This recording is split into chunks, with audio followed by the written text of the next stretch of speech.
Olá, bom dia. São 8 horas e 15 minutos, terça-feira, 30 de junho. Esta é a TV Senado, eu sou André Ricardo e você está assistindo ao Senado Agora.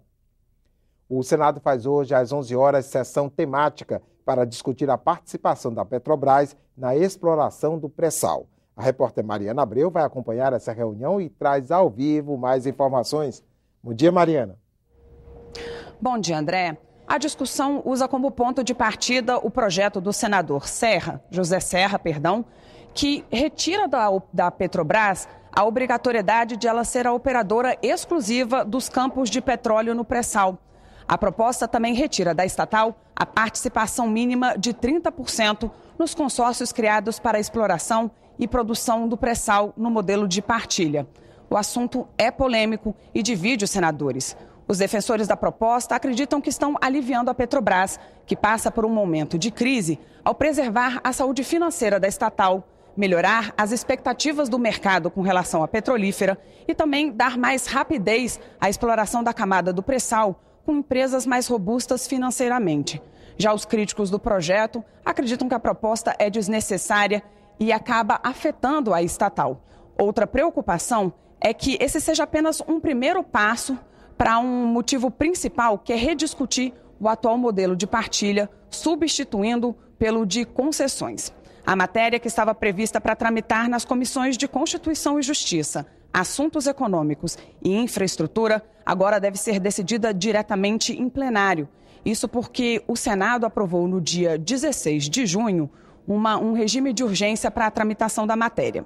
Entre os convidados para a audiência pública estão o ex-presidente da Agência Nacional de Petróleo, Haroldo Lima, o presidente do Instituto Brasileiro de Petróleo, Gás e Biocombustíveis, Jorge Marques de Toledo Camargo, o secretário de Petróleo, Gás Natural e Combustíveis Renováveis do Ministério de Minas e Energia, Marco Antônio Martins Almeida, e o diretor do Centro Brasileiro de Infraestrutura, Adriano Pires. André?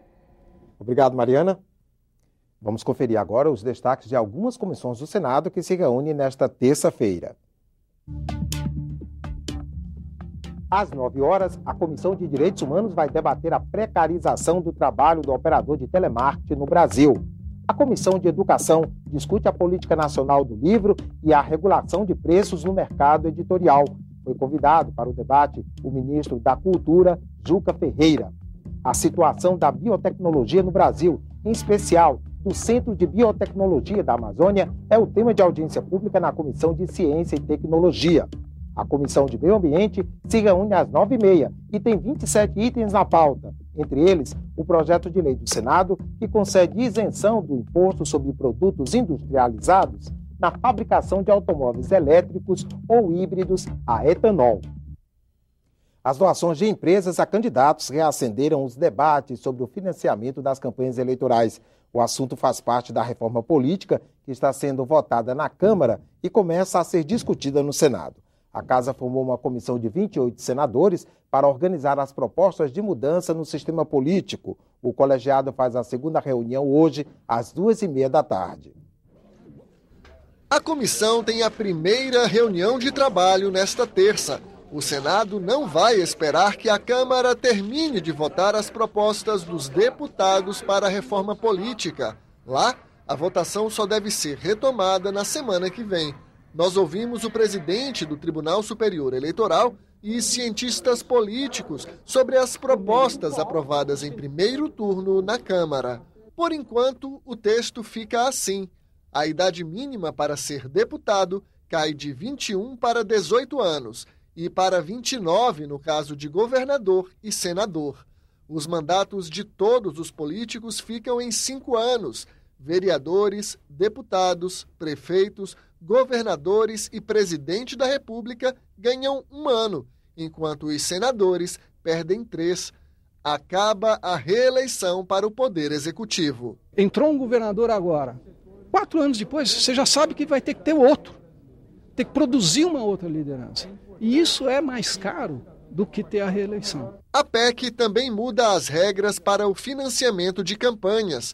As empresas só podem doar a partidos. Nas campanhas de 2014, em todas elas, desde deputado até presidente da República, 75% dos valores foram arrecadados junto a corporações, junto às empresas. Ou seja, Quem financia hoje a democracia no Brasil não é a cidadania, são as corporações. É necessário que se estabeleça limites ou que se impeça que esse tipo de financiamento possa continuar ocorrendo. Os deputados também criaram uma cláusula de barreira. Hoje, 5% do fundo partidário vão para todas as legendas. Pela nova regra, só pode receber o dinheiro público e usar o horário gratuito de rádio e TV o partido que eleger pelo menos um parlamentar. Mas a Câmara rejeitou a proposta de acabar com as coligações nas eleições proporcionais de vereadores e deputados. Em geral, as coligações são realizadas em busca de tempo de TV e para os partidos pequenos também fugirem do quociente eleitoral, né, que é o mínimo de voto que eles precisam atingir. Então, as coligações, elas descaracterizaram muito as eleições partidárias no Brasil. Os partidos pequenos hoje têm tempo de TV assegurado pelo princípio da igualdade. O que eles fazem com esse tempo de TV? Eles usam para eles? Não, eles não usam para eles. Eles fazem coligações e transferem esse tempo de TV para os grandes partidos. A Câmara manteve as regras atuais para o sistema eleitoral e rejeitou a proposta de lista fechada para vereadores e deputados. Também manteve o voto obrigatório e derrubou a reserva de vagas para mulheres no Legislativo. Além da PEC, que está na Câmara, a Comissão da Reforma Política deve analisar mais de 120 projetos de senadores.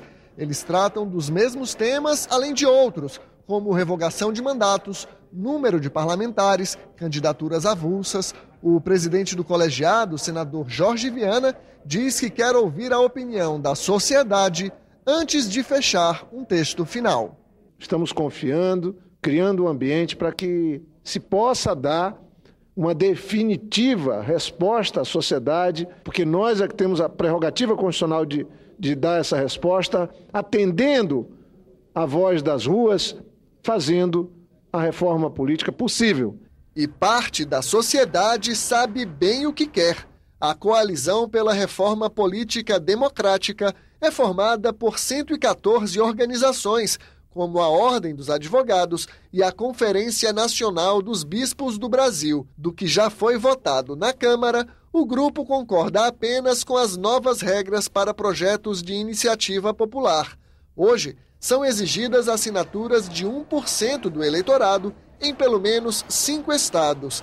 A proposta diminui a exigência para 500 mil assinaturas.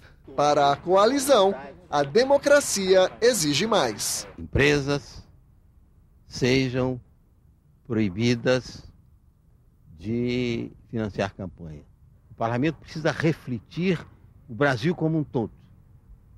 O Brasil com homens, mulheres, o Brasil com negros, com negras, o Brasil com indígenas também, para que haja um exercício de democracia direta, não é?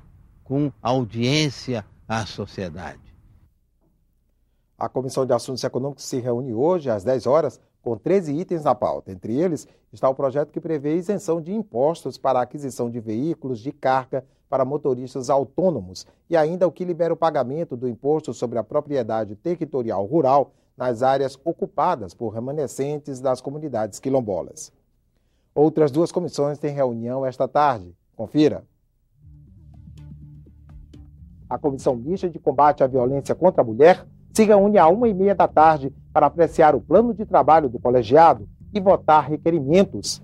A Comissão Parlamentar de Inquérito, destinada a investigar denúncias nos julgamentos realizados pelo Conselho Administrativo de Recursos Fiscais, o CARF, faz oitivas com ex-conselheiros do órgão.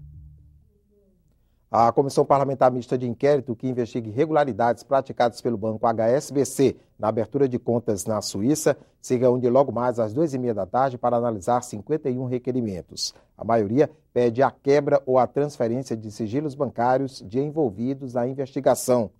E a medida provisória 675, que eleva a alíquota da contribuição social sobre o lucro líquido em relação às seguradoras privadas, vai ser debatida pela Comissão Mista, que analisa a matéria, também às 2h30 da tarde. Assuntos importantes estão na pauta dos debates e das votações do plenário nesta semana. Na lista, a matéria que diminui a presença da Petrobras no pré-sal e 3 medidas provisórias sobre aposentadorias, salário mínimo e imposto de renda. A pauta do Senado começa a semana trancada pela medida provisória que atualiza a tabela do imposto de renda.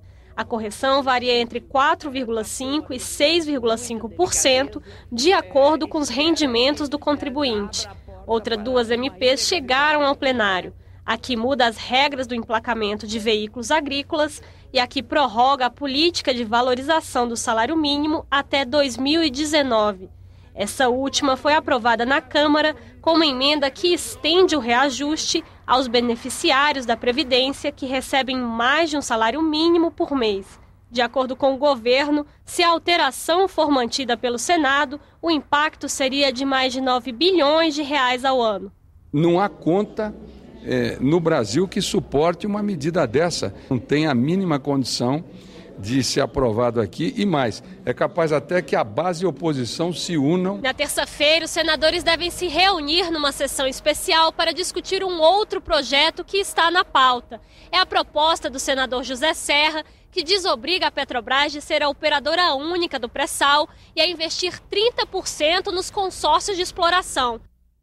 O Congresso se reúne hoje às 19 horas para analisar 9 vetos presidenciais. Também será votada uma liberação orçamentária para os beneficiários do Instituto Aeros de Seguridade Social, fundo de pensão dos ex-empregados das empresas Varig e Transbrasil. A CPI do assassinato de jovens se reuniu nesta segunda-feira. A discussão sobre a redução da maioridade penal foi debatida na audiência pública.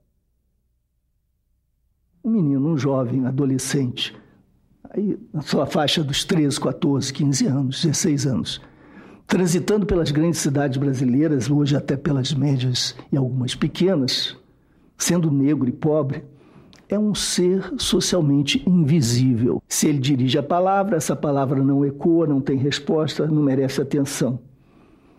Se ele intervém de forma tímida, os passos não se interrompem, nós continuamos, prosseguimos andando. Se se aproxima de uma janela de automóvel, a janela rapidamente é fechada. Quem faz esta análise é o professor Luiz Eduardo Soares, especialista em segurança pública. Se torna um personagem assombroso, cresce e impõe-se pela força, afirmando ali a sua presença. É uma espécie, a arma nesse caso, de passaporte ontológico, de passaporte do ser para a existência, de trânsito para a sua autoconstituição como sujeito. Horrível, triste, lamentável, desastroso. A história que ele conta se confirma em dados apresentados no mapa da violência.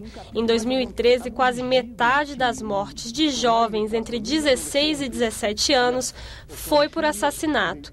Isso representa 3.749 vidas. Neste ano, a previsão é ainda mais sombria, mais de 3.800 mortes. O estudo é feito pelo sociólogo Júlio Jacobo. Isso não tem parangão na história da humanidade. Que a gente mate a juventude, mate nossa juventude, não tem parangão. A audiência aconteceu na semana em que a Câmara se prepara para votar a diminuição da maioridade penal.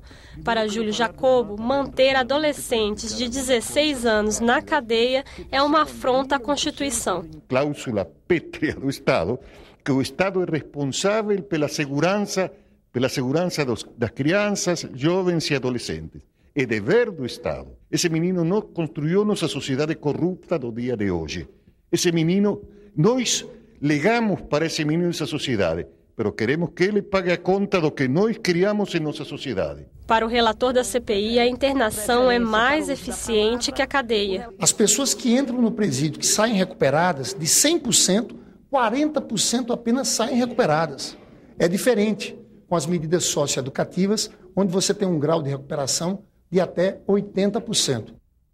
A próxima reunião da CPI do assassinato de jovens será na sexta-feira, 3 de julho.